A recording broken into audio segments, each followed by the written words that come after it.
मिलो।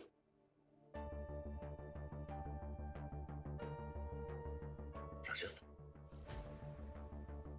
आओ। खाना खाओगे? नहीं बाबा, थैंक यू।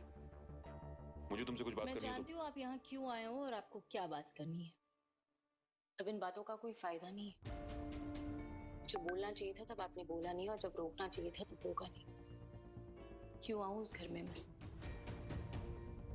एक मेरी बात तो सुन। सुनने सुनाने के लिए कुछ बचा नहीं। 2 मिनट अगर बात कर लोगी तो आसमान नहीं टूट जाएगा। चलो। अरे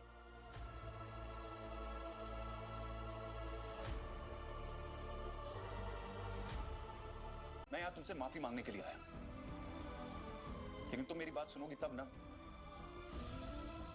सॉरी। मैं जानता हूं कि जो कुछ भी हुआ वो गलत हुआ, पर ये बात बोलने में मैंने तुमसे बहुत देर कर दी। मुझे समझ में नहीं आया कि मैं क्या करता। ये बात कब बोलता तुमसे कि तुम जो कह रही हो वो सच है।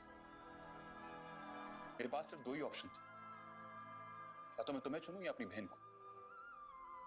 और एहसास कुछ सोचने समझने की ताकत देते नहीं। उस वक्त मुझे जो सही लगा मैंने कर दिया, लेकिन मैं जानता था कि तुम झूठ नहीं बोल रही हो। मुझे महसूस हो रहा था कि तुम जो कुछ भी कह रही हो एकदम सही है, लेकिन नहीं बोल पाया तुमसे। पहले भी बोल चुके हैं। कुछ और कहना है या? हाँ, कहना है।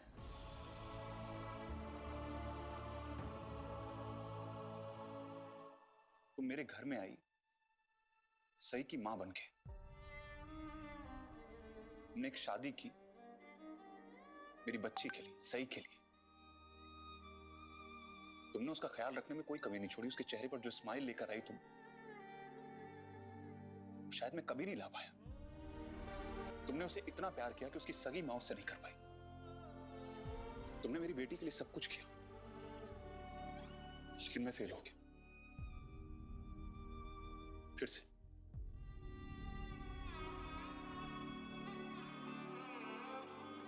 फेल हो गया तुम्हारे एहसासों को, तुम्हारे जज्बातों को समेटने में। फेल हो गया तुम्हें प्रोटेक्ट करने में, तुम्हारी हिफाजत करने में। तुमने मुझसे उम्मीद लगाई, भरोसा दिखाया मेरे ऊपर। मैं फेल हो गया, लेकिन मैं अपने इस फेलियर से शर्मिंदा हूं। जिंदगी भर कभी खुद को माफ नहीं कर पाऊंगा, और तब तक तो बिल्कुल भी नहीं जब तक तुम मुझे माफ नहीं कर देती। बोला है जो प्लीज घर लौटा। बोला है रजत ने। जानता हूं ये फैसला तुम्हारे लिए आसान नहीं होगा, मुश्किल है। अगर तुम मुझे माफ कर पाओ तो प्लीज घर लौटा।